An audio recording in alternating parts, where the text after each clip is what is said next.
오늘 우리가 함께 읽을 말씀은 민수기 11장입니다. 민수기 11장.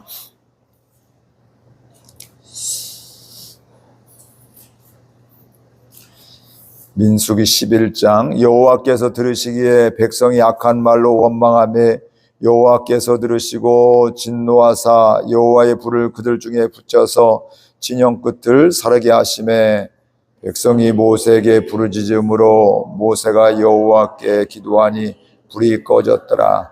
그곳 이름을 디베레라 불렀으니 이는 여호와의 불이 그들 중에 붙은 까닭이었더라. 그들 중에 섞여 사는 다른 인종들이 탐욕을 품음에 이스라엘 자손도 다시 울며 이르되 누가 우리에게 고기를 주어 먹게 하랴. 우리가 애굽에 있을 때에는 값없이 생선과 오이와 참외와 부추와 파와 마늘들을 먹은 것이 생각나거늘 이제는 우리의 기력이 다하여 이 만나 외에는 보이는 것이 아무것도 없다 하니 만나는 가시와 같고 모양은 진주와 같은 것이라. 백성이 두루 다니며 그것을 거두어 맷돌에 갈기도 하며 철구에 찢기도 하고 가마에 삶기도 하여 과자를 만들었으니 그 맛이 기름 섞은 과자 맛 같았더라. 밤에 이슬이 진영에 내릴 때에 만나도 함께 내렸더라. 백성의 온 종족들이 바퀴 장막문에서 우는 것을 모세가 들으니라. 이러므로 여호와의 진노가 심히 크고 모세도 기뻐하지 아니하여 모세가 여호와께 여짜오되 어찌하여 주께서 종을 괴롭게 하시나이까. 어찌하여 내게 주의 목전에서 은혜를 입게 아니하시고 이 모든 백성을 내게 맡기사 내가 그 짐을 지게 하시나이까. 이 모든 백성을 내가 배웠나이까. 내가 그들을 낳았나이까. 어찌 주께서 내게 양육하는 아버지가 젖 먹는 아이를 품듯 그들을 품에 품고 주께서 그들의 열조에게 맹세하신 땅으로 가라 하시나이까. 이 모든 백성에게 줄 고기를 내가 어디서 얻으리까. 그들이 나를 향하여 울며 이르되 우리에게 고기를 주어 먹게 하라 하온즉 책임이 심히 중하여 나 혼자는 이 모든 백성을 감당할 수 없나이다. 주께서 내게 이같이 행하실진대 구하옵나니 내게 은혜를 베푸사 즉시 나를 죽여 내가 고난당함을 내가 보지 않게 하옵소서. 여호와께서 모세에게 이르시되 이스라엘 노인 중에 내가 알기로 백성의 장로와 지도자가 될 만한 자 70명을 모아 내게 데리고 와 회막에 이르러 거기서 너와 함께 서게 하라. 내가 강림하여 거기서 너와 말하고 내게 임한 영을 그들에게도 임하게 하리니 그들이 너와 함께 백성의 짐을 담당하고 너 혼자 담당하지 아니하리라. 또 백성에게 이르기를 너희의 몸을 거룩히 하여 내일 고기 먹기를 기다리라. 너희가 울며 이르기를 누가 우리에게 고기를 주어 먹게 하랴. 애굽에 있을 때 우리에게 좋았다는 말이 여호와께 들렸으므로 여호와께서 너희에게 고기를 주어 먹게 하실 것이라. 하루나 이틀이나 닷새나 열흘이나 20날만 먹을 뿐 아니라 냄새도 싫어하기까지 한 달 동안 먹게 하시리니 이는 너희가 너희 중에 계시는 여호와를 멸시하고 그 앞에 울며 이르기를 우리가 어찌하여 애굽에서 나왔던가 함이라 하라. 모세가 이르되 나와 함께 있는 이 백성의 보행자가 60만 명이 온데 주의 말씀이 한 달 동안 고기를 주어 먹게 하겠다 하시오니 그들을 위하여 양떼와 소떼와 잡은즉 조카오며 바다의 모든 고기를 잡은들 조카오리까. 여호와께서 모세에게 이르시되 여호와의 손이 짧으냐 내가 이제 내 말이 내게 응하는 여부를 보리라. 모세가 나가서 여호와의 말씀을 백성에게 알리고 백성의 장로 70인을 모아 장막에 들러 세우매 여호와께서 구름 가운데 강림하사 모세에게 말씀하시고 그에게 임한 영을 70장로에게도 임하게 하시니 영이 임하신 때에 그들이 예언을 하다가 다시는 하지 아니하였더라. 그 기명된 자 중 엘닷이라는 자와 메닷이라는 자 두 사람이 진영에 머물고 장막에 나가지 아니하였으나 그들에게도 영이 임하였으므로 진영에서 예언한지라. 한 소년이 달려와서 모세에게 전하여 이르되 엘닷과 메닷이 진중에서 예언하나이다 하매 택한 자 중 한 사람이 곧 모세를 심기는 눈의 아들 여호사가 말하여 이르되 내 주 모세여 그들을 말리소서. 모세가 그에게 이르되 내가 나를 두고 시기하느냐 여호와께서 그의 영을 그의 모든 백성에게 주사 다 선지자가 되게 하시기를 원하노라. 모세와 이스라엘 장로들이 진중으로 돌아왔더라. 바람이 여호와에게서 나와 바다에서부터 메추라기를 몰아 진영 곁 이쪽 저쪽 곧 진영 사방으로 각기 하룻길 되는 지면 위 두 규빗쯤에 내리게 한지라. 백성이 일어나 그날 종일 종야와 그 이튿날 종일토록 메추라기를 모으니 적게 모은 자도 10호멜이라. 그들이 자기들을 위하여 진영 사면에 펴 두었더라.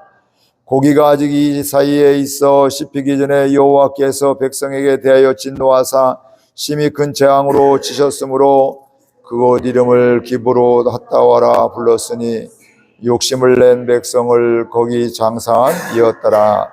함께 읽습니다. 백성이 기브로 핫다와에서 행진하여 하세롯에 이르기로 거기 거하니라. 아멘. 오늘 말씀에 보면 디베라 사건과 디브로 핫다와 이 사건 두 가지에 대해서 말씀을 하고 있습니다. 두 가지 공이 백성들이 뭐 하냐면 원망했다 이렇게 말씀을 하고 있습니다. 그리고 앞에도 보니까 하나님께서 그것을 들으셨다. 이스라엘 백성들이 원망하는 말을 다 들었다. 그래서 하나님이 진노하셔서 여호와를 그들 진영 중에 들여서 그들의 진영 끝을 다 불살랐다는 그래서 심판이 임하게 된 것이죠. 그때 이스라엘 백성들은 모세에게 부르짖었죠. 이러다가 우리 죽겠다. 빨리 하나님께 기도해서 우리 좀 살려달라. 이렇게 이야기를 하게 됩니다. 그리고 모세는 그 이야기를 듣고 하나님께 기도해서 그 불이 꺼지게 되었습니다. 그리고 그곳 이름을 디베라라 불렀는데 그곳은 여호와의 불이 그들 중에 붙은 까닭이었더라. 이런 의미로 디베라라 이런 이야기를 하게 되었습니다. 우리가 출애굽기 과정을 보게 되면서 하나님께서는 계속해서 이스라엘 백성들을 인도하셨습니다. 그렇죠? 10가지 재앙을 통해서 또 홍해를 통해서 또 이런저런 일들을 통해서 계속해서 지금까지도 하나님이 인도해 주셨습니다. 그들에게 계속해서 말씀해 주시면서 인도해 주셨고요.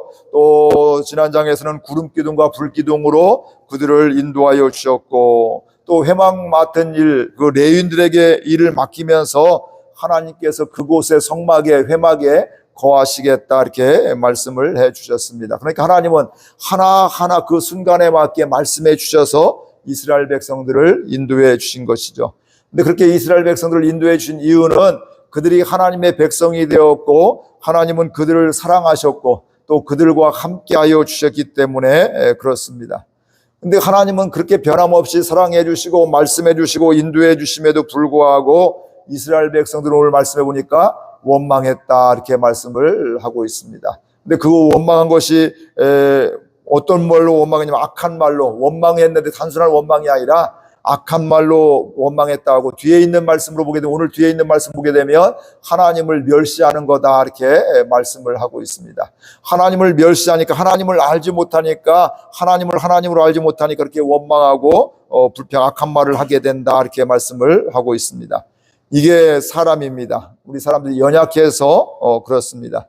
뭐 출애굽기 사람 그 사람들 출애굽한 사람들 참 믿음 없다 이렇게 우리가 말할 그런 처지가 되지 못합니다. 오늘 우리들도 여전히 연약하기 때문에 하나님의 은혜 아래 거함에도 불구하고 깨닫지 못해서 원망하며 불평할 때가 있습니다. 그러니까 우리가 알지 못해서 하나님은 우리를 인도하지 않는다고 또 이렇게 힘들게 하느냐고 애굽이 더 좋았다고 이렇게 이야기를 하게 되는데 알면 알수록 어떻게 될까요? 그때도 그랬지만 지금 어려움 중에도 광야 중에도 또 여러 가지 상황 속에서도 하나님은 우리를 인도하여 주시고 이스라엘 백성을 인도하여 주시고 함께 하심을 알게 되는 것들입니다. 그런데 그걸 모르게 되니까 그 하나님의 인도하심을 모르게 되니까 거기에서 힘들어하고 또 불편하다고 원망을 하게 됩니다. 그러니까 우리 사람들은 하나님의 함께하심 사랑하심 그의 사실이고 진리인데 그것을 믿기보다는 내 마음을 내 감정에 사로잡혀 살아가기 때문에 그런 일들이 일어나게 되고, 또 그렇게 되는 이유 중에 하나가 보게 되면 메추라기를 이렇게 또 만나와 또 메추라기를 주시는데도 인간의 탐욕으로 인해서 그들이 더 어려움 당하고 하나님을 원망하는 이런 모습들을 보게 되는 것이죠. 그러니까 우리 가운데 내 욕심이 탐욕이 있으면 원망이 나오고 투덜거리게 되어 있다, 이렇게 말씀을 하고 있습니다. 악한 말은 하나님을 대적하는 말이라고 오늘 분명히 말씀을 하고 있는데, 그들의 광야 생활은 어찌 보면 애굽에서 노예 생활할 때보다 어떻게 편했을까요? 안 편했을까요? 사는 건 훨씬 힘들었습니다. 그렇죠? 애굽에서는 일하면 먹고 살 집이 있죠. 근데 여기는 광야 생활은 뭐 하루에 만이든 일주일이든 한 달 만이든 6개월 만이든 몇 달 만이든 1년 만이든 하나님이 옮기라면 옮기고, 또 그럼 그 옮기는 게 그냥 옮기는 게 아니라 다 그걸 해체해야 돼요. 그 천막들을 다 해체하고 또 짐을 싸들고 들고 가다가 또 하나님 멈추라면 거기에 멈추고 서고, 그것도 내 마음대로 지는 것이 아니라 성막 중심으로 또 주변에 동서남북 이렇게 세계 집합 이렇게 하게 되면서 그곳에 하나님이 말씀하신 대로 그대로 해야 되는 것들인 것이죠. 그러니까 애굽에서의 상황이 또 광야의 생활보다는 더 좋았을 수가 있다, 이 말씀이죠. 실제로 그들은 그래서 뭐라 해요? 애굽에서 있을 때는 우리가 먹고 사는 거 걱정이 없었는데, 우리가 뭐 과일도 먹고 부추도 먹고 또 이것저것 다 공급이 됐는데 광야 나오니까 먹을 게 없다, 그러면서 그들이 원망을 하게 되는 것입니다. 광야 자체는 힘든 곳이죠. 낮에는 불덩이 같은 더운 곳이고, 밤에는 또 낮에는 엄청 더운데 밤에는 또 엄청 추운 이런 곳이라 이 말씀이죠. 그런데 그곳에서 하나님을 만나는 곳입니다. 그러니까 광야가 어렵고 힘든 것이 있지만 우리가 그곳에서 하나님의 도우심을 받게 되고 하나님의 인도하심을 받는 곳이라 이 말씀이죠. 그러니까 우리의 인생길을 어려움이 있으면 우리가 보통 광야 같다, 광야를 걷고 있다, 이렇게 이야기를 하고 있는데, 광야라는 이야기는 힘들다, 어려움이 있다, 안타까움이 있다, 이런 이야기인데, 그 가운데서 중요한 건 바로 뭐냐, 그게 끝이, 우리는 광야가 끝이 아니라 그 광야 중에서 나와 함께 하신 하나님, 날 도와주신 하나님, 즉 선하게 인도해 주시는 하나님을 보고 하나님을 만나는 장소가 된다는 거예요. 모세도 광야에서 40년 동안 힘들고 어려운 왕자로서의 삶을 포기하고 광야에서 40년 동안 얼마나 힘들었을까요? 먹고 사는 거 걱정도 해야 되고, 왕궁에 있을 때는 먹고 사는 거 걱정 없고, 자기가 뭐 그냥 떳떳하게 또 뭐 마음껏 살 수가 있고, 넉넉하게 살 수가 있고, 시간도 잘 보낼 수가 있는데, 광야에서는 죽음에 대한 두려움이 있기도 하고, 먹고 사는 문제가 있기도 하고, 여러 가지 어려움들이 있었다, 이 말씀이죠. 그런데 그게 사실이지만 그곳에서 모세는 하나님을 만나게 되었듯이, 오늘 이스라엘 백성들은 그런 불평과 원망 중에서도 뭐 할까요? 하나님을 만나게 되었다는 거예요. 그러니까 오늘 우리도 이 광야 어려움만 보는 것이 아니라 그곳에 하나님을 만나게 되면 그곳은 바로 은혜의 자리이고 하나님 만나는 자리이다. 그러니까 우리는 그 상황에 매여 있는 인생이 아니라 그곳 가운데 함께 하시는 하나님과 함께하는 사람임을 우리가 알 수가 있습니다. 혹시 여러분들 광야를 걷고 계신가요? 그곳에서 하나님의 인도하심과 공급하심을 볼 수 있기를 바랍니다. 그러면 광야 같은데, 야, 저렇게 힘들게 어떻게 살 수가 있을까? 참 힘들다, 이런 생각이 있지만, 그러나 그 가운데서 하나님의 인도하심 때문에, 하나님의 공급하심 때문에 감사할 수가 있고, 오히려 가나안 땅, 하나님의 약속의 땅을 소망을 갖고 갈 수가 있습니다. 그럼에도 불구하고 이스라엘 백성들은 하나님께 원망을 하게 되었고, 하나님은 진노를 하게 되었다, 이 말씀이죠. 그래서 진노하셔서 진영 끝을 살랐는데, 하나님에게는, 믿음의 사람에게는 원망의 말이 있을 수가 없다, 이 말씀이죠. 그러니까 우리가 원망한다는 것은 바로 뭐냐면 하나님을 온전히 믿지 못한다는 증거죠. 광야가 있고 어려움이 있고 안타까움이 있지만 그 자체만 보는 것이 아니라 그 가운데서 하나님이 함께 하심을, 하나님의 사랑하심을 보게 될 때 우리는 원망의 말이 아니라 그 가운데서 하나님을 바라보게 돼 있고, 또 하나님의 인도하심을 구하게 돼 있고, 하나님의 뜻을 구하면서 하나님과 동행하는 삶을 살아갈 수가 있고요. 그러면 그래서 그 가운데서 하나님을 만나는 일이 더 많아진다, 이 말씀이죠. 그러니까 우리는 하나님을 알면 알수록 우리는 원망이 아니라 감사의 고백을 하게 된다. 근데 우리가 완전히 뭐 다 100% 감사하는 사람은 없잖아요. 그렇죠? 마음에 원망이 있기도 하고 불편함이 있기도 하고, 또 이스라엘 백성같이 하나님 더 힘들다고, 말씀에 순종했더니 복을 주셔야지 왜 이렇게 어렵게 하냐고 이러면서 우리가 대들 수도 있다, 이 말씀이죠. 우리는 왜 그래? 그 보이는 광야, 그 보이는 환경 상황 때문에 그렇습니다. 그러나 그곳은 하나님의 인도하심을 받을 수 있는 기회이고 하나님을 만날 수 있는 기회이고요. 그렇게 하나님을 만나고 인도함을 받으면 그곳에서는 하나님을 찬양하게 되는 것입니다. 그 하나님을 날마다 알아가는 은혜가 있기를 주의 이름으로 축복을 드리고요. 또 원망이 아니라 감사의 언어가 우리의 내면 깊은 곳에서 솟아오르는 고백이 될 수 있기를 원합니다. 하나님은 하나님의 진노하심에 백성들은 또 그 다음에 뭐 했냐면 모세에게 부르짖었더라. 모세에게 기도해달라는 얘기, 이 문제 하나님께 이야기해서 해결해달라는 것이죠. 그리고 모세는 이어서 곧바로 하나님께 나아가서 하나님께 부르짖었습니다. 하나님께 기도했습니다. 이게 과연 믿음의 사람임을 우리가 알 수가 있고요. 그의 사명을 감당하고 있는 것임을 우리가 알 수가 있습니다.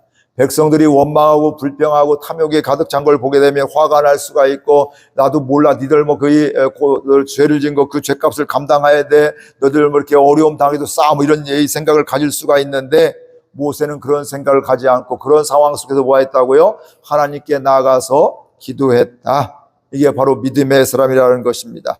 오늘 우리들이 대단해서 하나님 앞에 나가는 게 아니라는 말씀이죠. 모세가 대단해서 하나님께 나가는 것이 아니라, 그가 훌륭해서 하나님께 나가 기도하는 것이 아니라, 하나님이 그 사명을 주셨기 때문에, 그렇게 불러주셨기 때문에 그렇습니다. 오늘 우리들도 하나님이 우리를 각자 하나님의 자녀로 삼아주셨기 때문에 우리는 은혜로 나갈 수가 있는 겁니다. 완벽해서 죄가 없어서 부족함이 없어서 나가는 것이 아니라, 연약하면 연약한 대로, 부족하면 부족한 대로, 힘겨우면 힘겨운 대로 하나님의 자녀로 하나님이 우리를 삼아주셨기 때문에 하나님께 나가게 되는데, 그 나가는 것이 은혜의 시작이라는 거예요. 지금 이스라엘 백성이 원망하고 어려움을 당하고 하나님의 진노 가운데 불로 심판을 받게 되는데, 그 가운데 하나님께 나가는 데부터 그들은 새로워진 회복이 시작되어졌음을 알 수가 있습니다. 피조물인 우리 인간이 하나님의 뜻을 다 이해할 수 없습니다. 다 알 수도 없습니다. 그렇기 때문에 내 생각과 내 마음에 사로잡히면 하나님과 상관없이 살아갈 수가 있습니다. 상관없는 삶을 살아가게 되고요. 그곳에서는 하나님의 능력을 볼 수가 없습니다. 모세는 하나님을 하나님으로 알았습니다. 자신도 화가 나고 또 혈기가 나기도 하고 속상하고 이런저런 일이 있지만, 그럼에도 불구하고 하나님은 하나님이심을 그는 알고 문제가 있을 때마다 하나님 앞에 갖고 나갔습니다. 모세는 하나님께 기도하게 되었고요. 백성들의 죄를 용서해달라고, 이 백성들을 살려달라고 하나님께서는 이스라엘 백성들의 회복을 위해서 기도했습니다. 그리고 하나님은 그 모세의 기도를 들어주셨습니다. 하나님은 너희들 나에게 기도해라, 그럼 내가 너희들의 기도를 다 듣겠다, 분명히 말씀을 하고 있습니다. 예수님은 지금부터 내 이름으로, 예수님의 이름으로 기도하면 아버지께서 다 들어주시겠다, 이렇게 말씀을 해 주셨습니다. 우리가 이 땅을 살아가면서 해야 될 것이 이런 기도임을 알 수가 있습니다. 이 땅의 치유와 회복을 위해서 기도해야 될 줄로 믿습니다. 이 땅을 바라보면서 말도 안 되는 일들을 바라보게 되면서 원망하며 불평할 수가 있게 되는데, 우리는 오히려 원망이 아니라 불평이 아니라 그 가운데서 하나님의 뜻이 실현될 수 있도록 하나님이 용서해달라고, 이 백성들이 우리가 죄를 죄로 알지 못하고 죄 가운데 있기 때문에 하나님 우리의 죄값인데 하나님 우리를 죄를 용서해달라고 회개하며 기도해야 될 줄로 믿습니다. 그러면 하나님은 뭐 해주신다고요? 그 기도를 들어주신다, 이렇게 말씀을 하고 있고, 오늘 디베라라 이렇게 말씀을 하고 있습니다. 그들이 디베라를 부를 때마다, 생각할 때마다 뭐가 생각날까요? 야, 우리가 하나님께 원망해서 그랬어. 야, 우리가 하나님의 뜻을 알고 보니까 하나님을 알지 못해서 원망했어. 하나님의 인도하심이, 보호하심이 있었는데 내가 알지 못해서 보이는 것이 전부인 줄 알고, 광야가 전부인 줄 알고 원망하고 불평했는데 그게 아니었어. 그곳에서도 하나님이 인도해 주셔서 함께 해 주셔서 이것을 기억하고 이야기를 나누었을 것입니다. 그래서 하나님 앞에 원망이 아니라 감사하는 것을 기억하고 전달했을 것입니다. 오늘 우리에게도 각자의 디베라가 있을 수가 있고 교회의 디베라도 있을 수가 있습니다.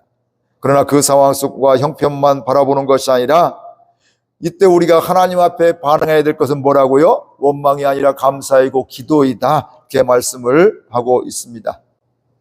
사람들이 볼 때는 원망할 만한 일이고 불평할 만한 일이고 또 힘겨운 상황이고 형편인데, 그게 우리는 끝이 아니라, 그게 전부가 아니라 그 가운데서 하나님을 바라보며 하나님께 기도하게 될 때 또 하나님은 그곳에서 우리를 회복시켜 주시고 우리를 구원해 주시고 도와주시고 함께 하신 하나님을 만나게 됩니다. 그러면 우리는 내면 깊은 곳에서 하나님 감사합니다. 하나님이 하셨군요. 하나님은 하나님이시군요. 이 광야 때문에, 이 어려움 때문에 하나님 날 떠났다고 원망하고 불평했는데 그 가운데 하나님이 계셨군요. 하나님이 도와주셨군요. 그게 하나님의 사랑이었군요. 이렇게 깨닫는 귀한 은혜가 있게 될 줄로 믿습니다. 이 은혜가 우리 교회 가운데, 우리 개인의 삶 가운데 있기를 주의 이름으로 축복을 드립니다. 말씀 생각하면서 함께 기도하겠습니다. 하나님 아버지, 은혜와 사랑을 감사드립니다. 주께서 오늘 또 사랑하여 주셔서 주의 자녀 삼아주시고 오늘 또 예배의 자리로 나오게 해주시고 또 말씀을 듣게 해주시니 감사드립니다.